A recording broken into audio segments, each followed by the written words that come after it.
Hello everyone, welcome to desire learning. आज के chapter में पढ़ेंगे मनी एंड क्रेडिट। ये इकोनॉमिक्स का चैप्टर 3 है और 10th क्लास का चैप्टर 3 है। और ये एक शॉर्ट रिवीजन है, इसको डिटेल क्लास की तरह ना लें, क्योंकि डिटेल क्लास जब करेंगे तो ये काफ़ी लंबा चैप्टर हो जाता है। तो ये एक शॉर्ट रिवीजन है। अब मनी एंड क्रेडिट के बारे में पढ़ेंगे तो मनी और क्रेडिट सबसे पहले जानेंगे कि मनी है क्या।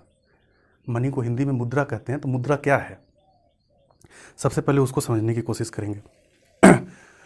तो आप एक बात बताइए, जैसे पैसा हमारे जीवन में क्या करता है, पैसों का क्या रोल है हमारे जीवन में, सबसे बड़ा सवाल है। हम पैसे से क्या क्या कर सकते हैं। जैसे सबसे पहली चीज़ तो ये है कि अगर हमारे पास पैसा होगा तो हम कुछ भी खरीद सकते हैं। दूसरी चीज़, अगर हमारे पास पैसा होगा तो हम कहीं भी आने जाने से लेकर के कुछ भी करने के लिए, अगर हम कहीं जाना चाहते हैं तो उसके लिए ट्रांसपोर्टेशन में जो खर्च आएगा, या फिर हम कुछ खरीदना चाहते हैं तो उसमें जो खर्च आएगा, तो उसको हम पैसे के थ्रू पे कर सकते हैं। तो एक सबसे बड़ा सवाल है कि पैसा क्या करता है। जैसे पहले के ज़माने में, बहुत पहले, लेन देन का प्रणाली था, बार्टर सिस्टम जिसको बोलते हैं, विनिमय प्रणाली उसको हिंदी में बोलते हैं। पहले के समय में बहुत समस्याएं आती थी। जैसे आपको किसी चीज़ का ज़रूरत है तो आप किसी से ले रहे हैं कि ठीक है भाई, हमें क्या गेहूँ चाहिए। अब गेहूं के बदले में आप उसको क्या दे रहे हैं। अब गेहूं के बदले में गेहूं देंगे तो वो गेहूं क्यों लेगा, उसके पास ऑलरेडी गेहूं है। अब आप कहेंगे कि अच्छा चलो मेरे पास चना है, तो आप उसको चना दे रहे हैं। अब कितने गेहूं के बदले कितना चना दे रहे हैं वो बात की बात है, वो तब की बात है, लेकिन आप उसको चना दे रहे हैं। अब हो सकता है उसके पास गेहूं के बाद चना भी हो, तो आपसे चना नहीं लेगा, बोला मेरे पास तो चना है, मैं चना क्या करूँगा। तो आप कहेंगे कि अच्छा कोई बात नहीं, मेरे पास चना के अलावा अरहर है, राहर जिसको बोलते हैं। तो बोला कि चलो ठीक है, अरहर भी मेरे पास है। अब समस्या यहाँ पर आ जाती थी कि उसके पास हर वो चीज़ है जो आपके पास है, लेकिन आपके पास वो चीज़ नहीं है जो उसके पास है। आप उससे लेना चाहते हैं और वो आपकी चीज़ों को लेना नहीं चाहता है। तो यहाँ पर सबसे बड़ी समस्याएं आती थी कि आप जो सामान उससे ले रहे हैं उसके बदले में जो दे रहे हैं, वो अगर उसके पास नहीं है तब तो काम चल गया, लेकिन अगर वो उसके पास है तो फिर आपका काम तो मतलब नहीं चल पाएगा।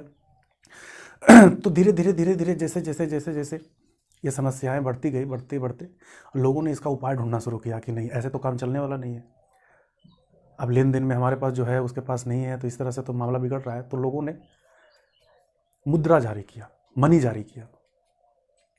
अब मनी क्या रोल करता था कि ये जैसे उस जमाने उस समय के जो राजा महाराजा होते थे, वो उस पर मुहर लगा करके और उसको जारी करते थे कि ये वैलिड है, मान्य है, आप इसको लेन देन के रूप में यूज़ कर सकते हैं। तो मुद्रा का इतिहास तब से लेकर के आज तक ये क्रम में बदलते बदलते और धीरे धीरे आकर के आज जो हम मुद्रा इस्तेमाल करते हैं, अलग अलग कंट्रीज़ में अलग अलग है। जैसे अपने देश में रुपया है, अमेरिका में डॉलर है, कहीं और कुछ है, जैसे पौंड है, इंग्लैंड में पौंड है। तो इस तरह मुद्रा का जो विकास होता गया वो आज इस क्रम में है कि हम बैंक में भी, आज तो डिजिटल मुद्रा है, डिजिटल मनी है। आप कहीं भी जाते हैं, दुकान से कुछ भी खरीदा, कैंटीन से कुछ भी खरीदा, आप उसको फ़ोन पे कर दिया, क्रेडिट कार्ड से आपको उसको पे कर दिया, डेबिट कार्ड से पे कर दिया। तो आज डिजिटल मुद्रा तक हम पहुंच चुके हैं। कब से? लेन देन जिस समय बार्टर सिस्टम था तब से लेकर के आज तक ये क्रम है। तो इसमें सबसे बड़ी चीज़ यही हम जानेंगे कि वो पैसा है क्या हमारे पूरे जीवन में, आज के इकोनॉमिकल जीवन में हमारा पैसे का क्या रोल है। इसके बारे में समझ, तो सबसे पहले इसका अब डेफिनेशन देख लीजिए, फिर उसके बाद हम समझते हैं। Why transaction are made in money. Transaction रुपयों में क्यों होता है, इसके पीछे रीजन है a person holding money can easily exchange it for any commodities or service that he or she might want. Money as act an intermediate in the exchange process, it is called a medium of exchange. देखिए, आप जो भी चाहे इससे खरीद सकते हैं और जैसा भी सेवा चाहे, सर्विस चाहे, आप ले सकते हैं। जैसे एक बात बताइए, आप अभी क्लास 10th में पढ़ रहे हैं या क्लास 9th में पढ़ रहे हैं या किसी भी क्लास में पढ़ रहे हैं, आप जहाँ पढ़ने जाते होंगे, जैसे स्कूल में जाते होंगे या कोचिंग में जाते होंगे या ट्यूशन लेते होंगे, होम ट्यूशन लेते होंगे, तो होम ट्यूशन देने वाला या स्कूल में पढ़ाने वाला या आप कहीं पर जो, तो वो आपको सेवा दे रहा है, सर्विस दे रहा है, तो आप वो सर्विस के बदले आपसे कुछ चार्ज करता है, तो आप उसको पैसे में पे करते हैं।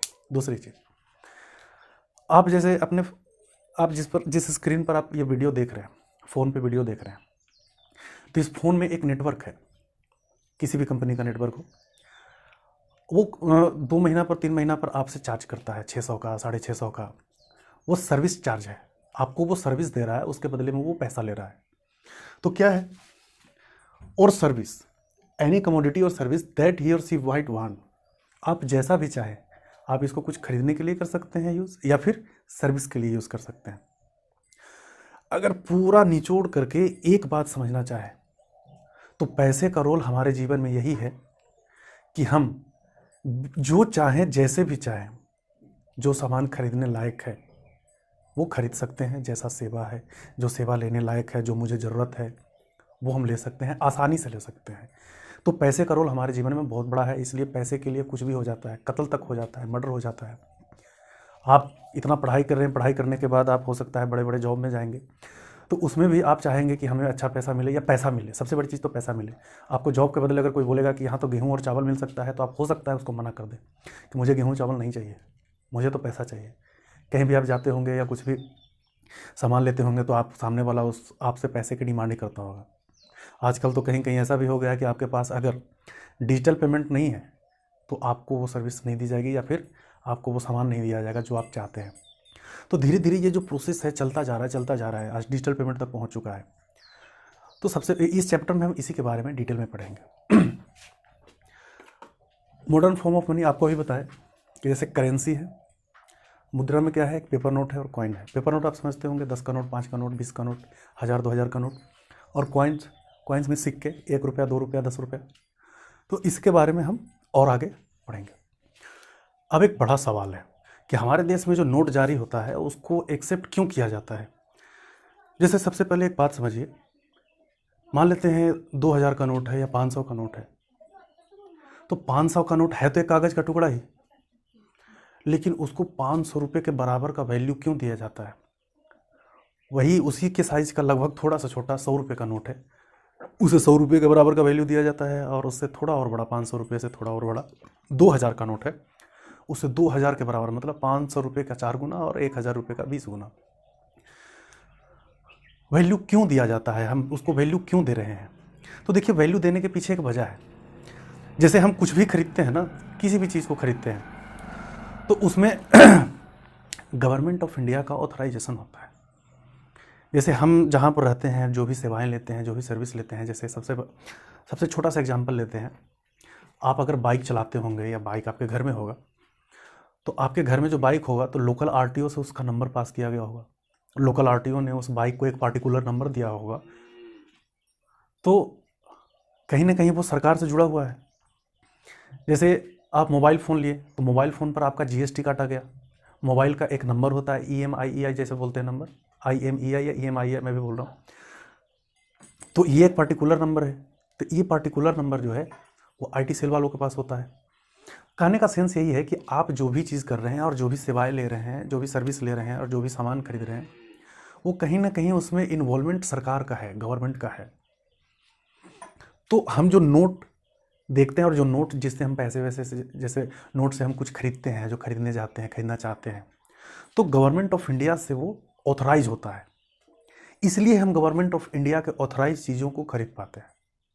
अगर आप उसी नोट को, सेम नोट को अमेरिका में ले जाकर के किसी दुकान में आप चलाएं तो वो नहीं चलेगा। क्यों? क्योंकि वो गवर्नमेंट ऑफ अमेरिका का जारी किया हुआ नहीं है, वो गवर्नमेंट ऑफ इंडिया का जारी किया हुआ है, तो वो सिर्फ और सिर्फ इंडिया में वैलिड है। अब अमेरिका वाले नोट का सेम केस में देख लेते हैं, अमेरिका वाले डॉलर का अगर हम इंडिया के किसी दुकान में दें, वो अलग बात है कि हो सकता है वो डॉलर को देख करके रख ले और आपके उसके बदले में आपको कुछ दे दे, लेकिन वो उसको कहीं चला नहीं पाएगा। ऑटो वालों को देंगे तो वो नहीं लेगा। वो क्यों लेगा? हो सकता है कोई ऑटो वाला उसको पहली बार देखे, बोले ना ये तो इंडिया का नोट ही नहीं है, ये तो जाली नोट है। तो कहने का सेंस ये है कि वो गवर्नमेंट ऑफ इंडिया से ऑथराइज होता है, गवर्नमेंट ऑफ इंडिया से प्रूव्ड होता है। आप देखे होंगे बैक साइड में या फ्रंट साइड में लिखा होता है, मैं धारक को 100 रुपया या 500 रुपया अदा करने का वचन देता हूँ, और नीचे गवर्नर का साइन होता है, जो रिजर्व बैंक के गवर्नर होते हैं उनका साइन होता है। तो the currency is authorised by the government of India, so it is accepted as a medium of exchange. वो हम मीडियम ऑफ एक्सचेंज के रूप में इसीलिए यूज कर पाते हैं क्योंकि वो भारत सरकार से मान्यता प्राप्त होता है, ऑथराइज होता है। अब डिमांड डिपॉजिट, इसको सिर्फ इसको याद भी कर सकते हैं या जो भी है, ये कोई बहुत बड़ा चीज़ नहीं है। डिमांड डिपॉजिट क्या है? तो deposit in the bank accounts can be withdrawn on demand और कॉल्ड डिमांड डिपॉजिट। इस बैंक में हम पैसा जमा करते हैं, वो हम जब मांगने जाएँ तो वो दे देता है या फिर देना होता है, इसलिए उसको डिमांड डिपॉजिट बोलते हैं। अब सबसे बड़ी चीज़ है लोन एक्टिविटी ऑफ बैंक। इसमें समझते हैं बैंक जो लोन देती है या लोन, जैसे हम जो पैसा जमा करते हैं, जो बैंक लोन देती है तो उसका एक्टिविटी क्या है, मतलब वो लोन दे करके उसका क्या फ़ायदा होता है, इसके बारे में सबसे बड़ी चीज़ समझेंगे। जैसे देखिए, what do the bank do with the deposit which they accept from the public. जैसे आप बैंक में जो पैसा जमा करते हैं तो बैंक में आपको इंटरेस्ट के साथ वापस किया जाता है। अब जमा करने का आगे हम पढ़ेंगे कि उसमें क्या फिक्स डिपॉजिट होता है, रेकरिंग डिपॉजिट होता है, ये और आगे के क्लास में पढ़ाया जाएगा। लेकिन सबसे बड़ा सवाल ये है कि हम जो पैसा जमा करते हैं बैंक में और बैंक हमको सूद के साथ बाद में वापस करता है, तो बैंक उस पैसे का करता क्या है? तो देखिए, बैंक उस पैसे का क्या करता है, आप जो पैसे जमा किए, जैसे हमने बैंक में 10,000 रुपये जमा किया, किसी और ने 10,000 किया, किसी और ने 5,000 किया, किसी और ने लाख रुपया किया, तो ये बैंक के पास जमा होते जाता है, जमा होते जाता है। तो बैंक के पास पेड़ तो है नहीं कि एक फल से 2 फल, 2 फल से 10 फल ऐसे निकले तो एक फल वाले को हम 2 फल वापस कर दें। वो पैसा तो जमा ही रह जाएगा ना, अगर उसको कहीं भी इधर उधर ना करे तो बैंक क्या करता है कि बैंक लोन देता है। लोन किसको देगा? जो जिसको ज़रूरत होगा। अब ये अलग बात है, उसका प्रोसेस अलग होता है, जिसका क्रेडिट अच्छा है, सैलरी अकाउंट है, मतलब इस तरह का चीज़ें हैं, तो किसको अधिक ज़्यादा सहूलियत से लोन मिल जाए, किसको थोड़ा टाइम लगेगा, वो अलग मैटर है। लेकिन बैंक क्या है, लोन देता है, और लोन देने के बाद क्या है कि उससे फिर इंटरेस्ट लेता है। जैसे अगर किसी को 100 रुपया लोन दिया तो बोला कि आपको साल भर में 110 रुपया मुझे लौटाना होगा। अब हमने उसको 100 रुपया जमा किया तो वो मुझे हो सकता है 103 रुपया, 105 रुपया लौटाए। तो ये बीच का जो डिफरेंस है, समझ रहे हैं, उससे 110 रुपया लिया, मुझे वो 105 रुपया दिया, तो बीच में कितना बच गया? 5 रुपया बचा ना। ये बैंक का फायदा होता है। अगर ऐसे समझ में नहीं आ रहा तो एक बात समझिए, जैसे मान लेते हैं मैंने किसी से या मैंने किसी को 100 रुपया दिया, लो 100 रुपया, लेकिन मुझे जब तुम लौटाओगे तो 110 रुपया लौटाना। और मुझसे किसी ने 100 रुपया लिया, सॉरी, मुझे किसी ने 100 रुपया दिया, वो बोला है कि आप जब मुझे लौटाओगे तो 103 रुपया लौटाना। तो बीच में जो 7 रुपये का गैप आया, ये किसका प्रॉफिट हो गया? हुआ ना, दोनों में से एक का प्रॉफिट हुआ ना। तो बैंक इस पैसे को लोन के रूप में जो देती है, तो ये लोन के रूप में दिया हुआ पैसा जो लोन वसूलती है वो ज़्यादा वसूलती है, और जो कैश जमा करके जो वापस करती है इंटरेस्ट, वो कम वापस करती है। बीच का जो मनी है ये बैंक का प्रॉफिट है, जिससे बैंक का इंफ्रास्ट्रक्चर, बैंक में काम कर रहे जो लोग हैं, कर्मचारी हैं, तो इन सबों का जो पेमेंट्स वगैरह है, ये सब चीज़ें हैं, ये इन्हीं पैसों से होता है। अब 7 रुपया से नहीं होता है, ये मनी बहुत बड़ा है। बैंक लोन कोई 10 रुपया 100 रुपया तो देती नहीं है।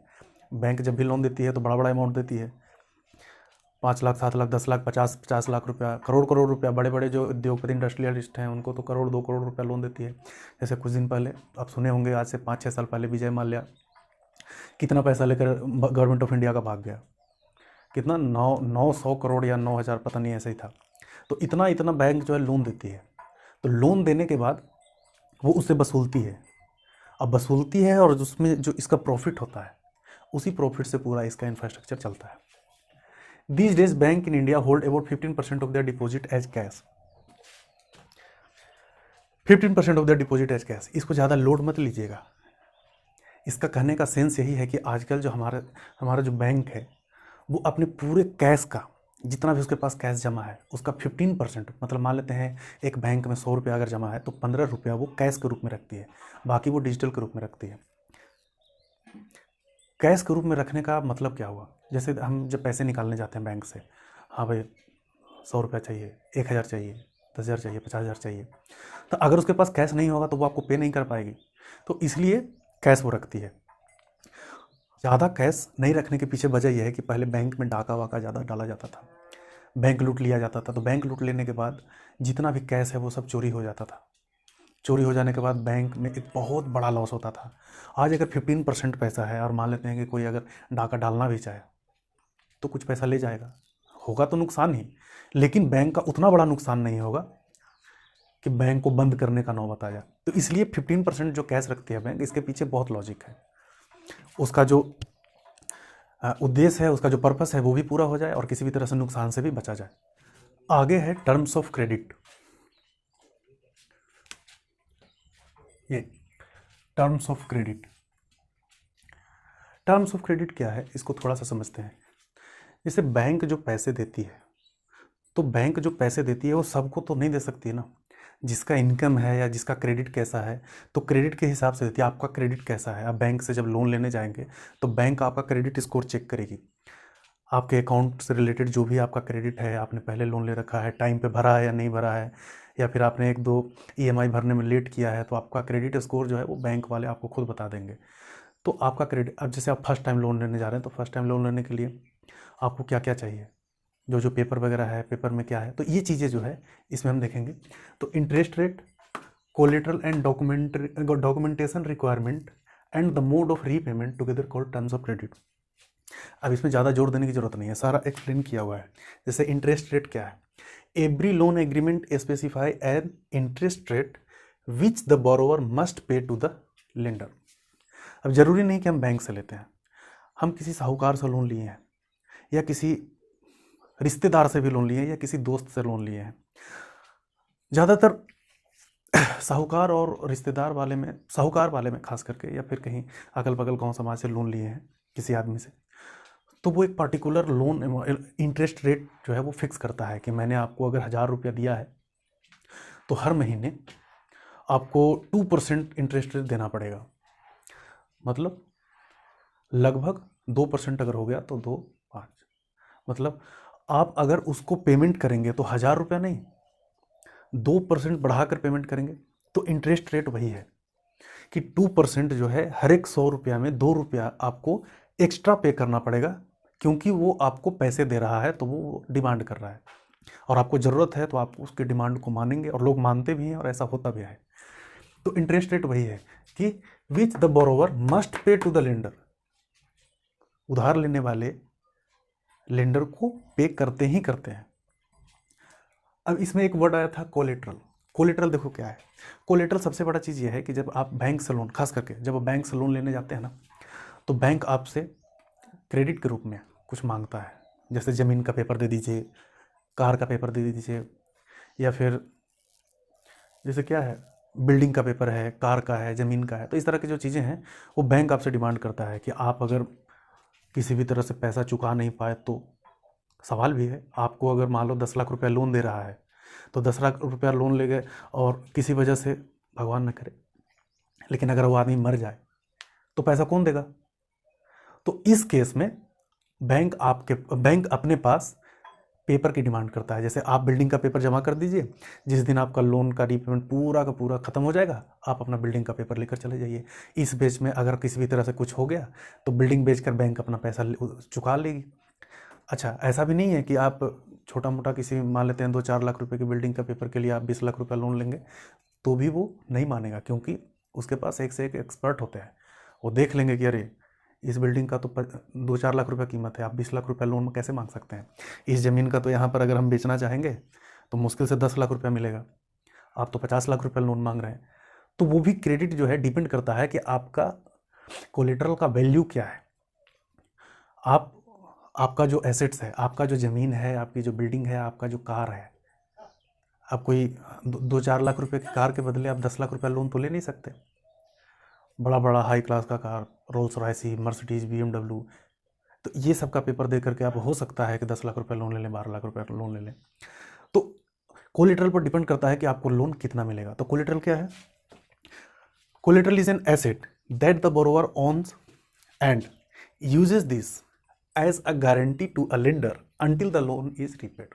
अभी जो मैंने बताया वही चीज़ है कि वो बोरोवर जो लोन लेने वाला होता है वो तो उसका खुद की संपत्ति होती है, लेकिन लोन लेने वाले को, जिससे वो लोन लेता है, उसे उसके बदले में देना पड़ता है, क्योंकि वो उसका एक क्रेडिट बनाता है कि कल को जाकर हमें कुछ हो गया तो ये कार तुम्हारा, ये बिल्डिंग तुम्हारी, तुम इसको बेचो या जो करो, बेच करके इसको वसूल सकते हो।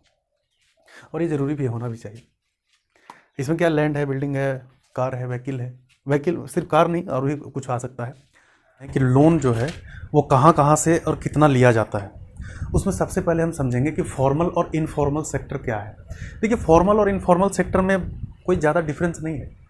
जैसे हम जो लोन लेते हैं, और इसमें बताया गया है कि हम जो लोन लेते हैं वो एक फॉर्मल सेक्टर और इनफॉर्मल सेक्टर दोनों जगह से लोन लेते हैं। तो इनफॉर्मल सेक्टर और फॉर्मल सेक्टर क्या है समझिए। जैसे हम अगर बैंक से लोन लेते हैं तो बैंक से लोन लेने के बाद बैंक का एक कागजी प्रोसेस होता है। अब उस कागजी प्रोसेस को आरबीआई सुपरवाइज करती है। आरबीआई उसको देखती है कि कहीं पर बैंक गड़बड़ तो नहीं कर रहा है, ऐसा तो नहीं कि जो रेट ऑफ इंटरेस्ट है उससे ज़्यादा रेट ऑफ इंटरेस्ट तो नहीं लगा रहा है, ऐसा तो नहीं कि बीच में लोन लेने वाले को परेशान किया जा रहा है एक्स्ट्रा कि नहीं आपको 15 दिन पर ही लोन देना है। इस तरह का जो चीज़ है वो फॉर्मल सेक्टर में होता है। फॉर्मल सेक्टर जो है, जो वायदा की है और जिसमें वायदा की है उसके मुताबिक ही चलेगी। अब जैसे एक चीज़ और है, मान लेते हैं फॉर्मल सेक्टर आपको लोन दी और लोन देने के बाद उस समय इंटरेस्ट रेट था 10%, जिसमें आपको लोन मिला था उस समय फॉर्मल सेक्टर से 10% था, और हो सकता है 1 या 2 महीने के बाद वो रेट ऑफ इंटरेस्ट 12% या 13% हो जाए। तो फॉर्मल सेक्टर वाला आपसे वो 13% नहीं लेगा, क्योंकि जिस समय आप लोन लिए थे उस समय उसका रेट ऑफ इंटरेस्ट 10% था। लेकिन हो सकता है इनफॉर्मल सेक्टर से, इनफॉर्मल सेक्टर जैसे आप किसी दोस्त से ले लिए, किसी मकान मालिक से लोन ले लिए, या फिर हो सकता है कहीं वैसे जगह से लिए जहाँ पर कोई भी बड़ा कागजी कार्रवाई ना होता हो, तो वहाँ पर आपको हो सकता है कि बोले कि हाँ 2% पर आपको दिए थे, अभी तो 3% हो गया, अब तो आपको 3% ही देना पड़ेगा, और वो ज़बरदस्ती करेगा। आप उसको कहीं पर जाकर केस मुकदमा भी नहीं कर सकते हैं, बोलेगा कि क्यों भाई आपका कागजी प्रोसेस नहीं है। तो इस तरह का जो चीज़ है, फॉर्मल और इनफॉर्मल में एक माइनर सा डिफरेंस है। तो ये एक ग्राफ है, और ग्राफ में ये बताया गया है कि हमारे देश में, ये 2012 का ग्राफ है, तो हमारे देश में कहाँ से और कितना लोन लिया जाता है उस पर एक ग्राफ है। जैसे देखिए 33% मनी लेंडर्स, बहुत बड़ा आंकड़ा है ये। मनी लेंडर बोले तो साहूकार, साहूकार के बारे में आप सुने होंगे कि साहूकार से जो लोन लिया जाता है वो हमारे देश में 2012 का ग्राफ है ये, 2012 का 33% मनी लेंडर से लिया जाता है, 8% friends and relatives, 2% other informal source. Informal source आपको बताया जा चुका है, तो उसमें 2% है। 1% गवर्नमेंट, सरकार से लोन जो लिया जाता है वो 1% है। अच्छा, ये हो सकता है आपको अभी समझ में ना आए क्योंकि इसमें पेपर नोट वगैरह आता है, ये पेपर नोट बोलो, इसमें जैसे एक गवर्नमेंट पेपर जारी करती है, उस पेपर को खरीदना पड़ता है। तो इस तरह की जो चीज़ें हैं आपको आगे की क्लास में पढ़ाया जाएगा। सिर्फ ध्यान रखिएगा कि ये गवर्नमेंट से जो लोन लिया जाता है 1% है, तो इसका आंकड़ा कम है। अच्छा, ये कोई भी, हर लोग नहीं ले सकता है। 5% other formal source. Other formal source, other formal source में जैसे आप जहाँ पर बैंक में, जैसे आप पेपर के थ्रू, वैलिड पेपर के थ्रू, लेकिन वो बैंक नहीं, किसी और जगह से आप जो लोन लेते हैं तो उसको, लेकिन वो फॉर्मल सोर्स है, तो वो कितना आंकड़ा है, 5% है। 1% है लैंडलॉर्ड, मकान मालिक से भी कभी कभी लोन लिया जाता है। अरे मकान मालिक से लोन क्या, आप मकान में रह रहे हैं तो हो सकता है 1-2 महीना 3 महीना पर पेमेंट आप करते होंगे, तो उसको भी लोन के रूप में शायद यहाँ पे गिना जाता हो। वैसे मकान मालिक से हो भी सकता है कोई लोन ले, कोई बड़ी बात नहीं है। 25%, आजकल तो मकान मालिक से ज़्यादा किराएदार अमीर होता है। 25% ये है कॉमर्शियल बैंक, जैसे SBI है, PNB है, ये सब जो बैंक से लोन लेते हैं ना, कॉमर्शियल बैंक उसको बोलते हैं, वाणिज्यिक बैंक जिसको हिंदी में बोलते हैं, ये 25% है। और 25% कोऑपरेटिव बैंक। कोऑपरेटिव बैंक आपको पढ़ाया जाएगा। कोऑपरेटिव बैंक जो है वो कमर्शियल बैंक की तरह ही होता है, लेकिन वो छोटे लेवल का होता है, जिसको गांव के लेवल पे उसको मैनेज किया जाता है, शहर के, छोटे शहर के लेवल पे मैनेज किया जाता है, तो उसको कोऑपरेटिव बैंक बोलते हैं। तो ये डाटा 2012 का है, ये सिर्फ आपको समझने के लिए है कि हमारे देश में जो लोग लोन लेते हैं वो लोन लेने का एक जो क्रम है उसमें कितने % लोग कहाँ से लोन लेते हैं। आप चाहें तो इसको एक बार आइडिया लगाकर याद भी कर सकते हैं। अब है self help group for the poor, SHG, इसको शॉर्ट में बोलते हैं, self help group for the poor. ये SHG जो होता है वो लोकल लेवल पर होता है। इसमें क्या होता है कि 15 से 20 लोग होते हैं, और 15 से 20 लोग एक ही आसपास पड़ोस के रहने वाले होते हैं, जिसमें 15 रुपया से लेकर के 100 रुपया तक वो जमा करते हैं। डिपेंड करता है कि वो कितने सक्षम है, उनकी एबिलिटी क्या है, इसके मुताबिक वो पैसे जमा करते हैं, ताकि जब ज़रूरत पड़े, समय पड़े, तो एक दूसरे को हेल्प कर सके, एक दूसरे के काम आ सके। तो SHGs, self help group for the poor, ये गरीब लोगों का आपस में किया हुआ एक ग्रुप है, एक एक्टिविटी है जिसमें 15-20 लोग शामिल होते हैं और 15 रुपये से लेकर 100 रुपया तक हर महीने या फिर 15 दिन पर, 2 महीने पर, जैसे भी हो, उनका अपना एक माइंडसेट होता है, उस हिसाब से वो जमा करते हैं और उस हिसाब से वो एक दूसरे को हेल्प कर पाते हैं। तो ये भी एक लोन का जो तरीका है वो इसमें दिखाया गया है। नेक्स्ट है